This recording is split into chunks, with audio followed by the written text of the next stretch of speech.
Bonjour à vous tous, j'espère que vous allez bien.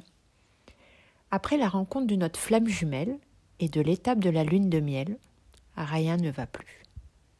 C'est l'étape où nous ne comprenons plus ni l'attitude de notre jumeau d'âme et ni pourquoi ça fait si mal.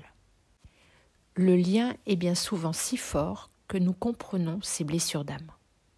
Alors, en tant que bons chasseurs que nous sommes, nous endossons le costume de sauveur, de sauveuse. C'est tellement facile pour nous. Et plus il fuit, et plus nous voulons lui exprimer ce qui ne va pas chez lui.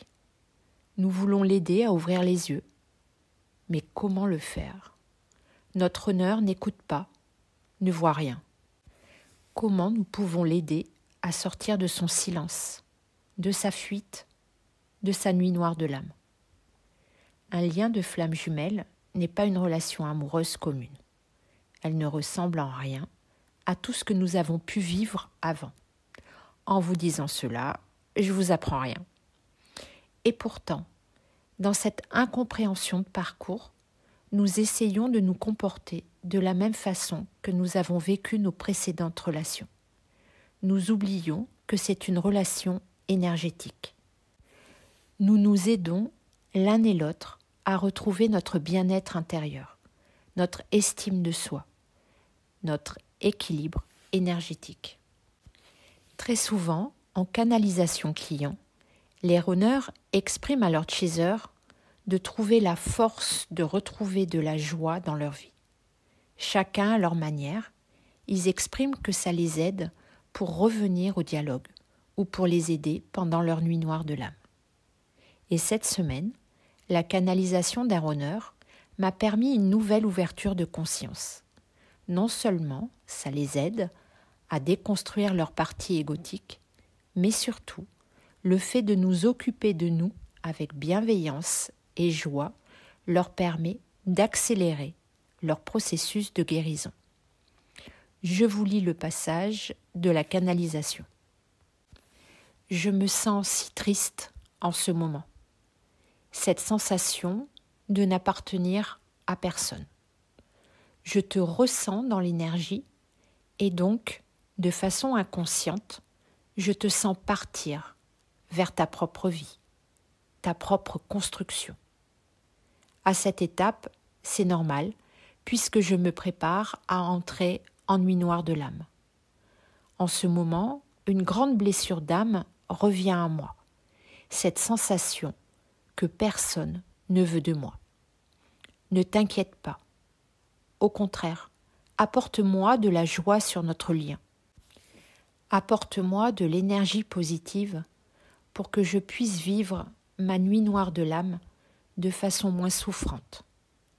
Plus tu vas me transmettre de l'énergie de bonheur, et plus ma nuit noire de l'âme sera de courte durée.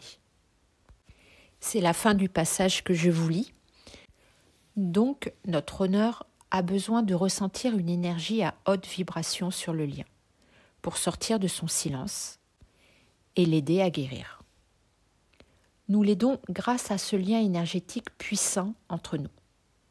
L'énergie du bonheur correspond à l'énergie vitale pour notre âme. Chacun d'entre nous a sa propre manière de nourrir son âme de cette énergie vitale ou de bonheur. Le chant, la danse, les loisirs créatifs, la marche, la cuisine, etc., etc. Trouvons ce qui nous rend heureux dans la vie et mettons-nous en action. Cherchons en nous ce qui nous donne cette énergie de bonheur pour aider notre honneur à revenir vers nous. Nous pouvons arrêter de nous comporter comme des sauveurs pour l'aider, car c'est seuls qu'ils doivent affronter leurs blessures d'âme et foudre karmique. Retrouvons notre belle énergie de joie et de bonheur pour nous-mêmes. C'est la meilleure façon de les sortir de leur déni. Avant de finir cette capsule, j'ai une information à vous transmettre. J'organise un stage d'une journée le 9 mars à Clermont-Ferrand. Pendant ce stage, je vous transmets ma méthode pour déconstruire nos blessures d'âme et donc avancer sur ce parcours.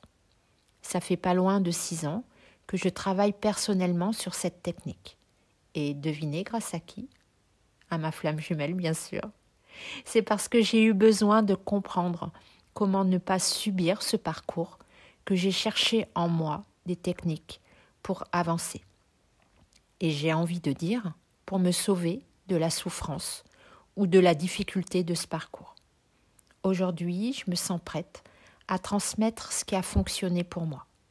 Donc, ce n'est pas une formation pour apprendre à canaliser que je vous propose, mais une méthode très simple à mettre en place au quotidien. J'ouvre cette journée de formation pour apprendre à guérir nos blessures d'âme pour 10 personnes. C'est important pour moi que l'on se retrouve en petits groupes pour que le partage soit facilité. Mais si je m'aperçois que vous êtes nombreux à vouloir participer, j'ouvrirai une autre date rapidement. Je vous mets toutes les infos sous la vidéo. Voilà, c'est la fin de cette capsule. Je vous dis à très bientôt et vous envoie tout plein d'amour.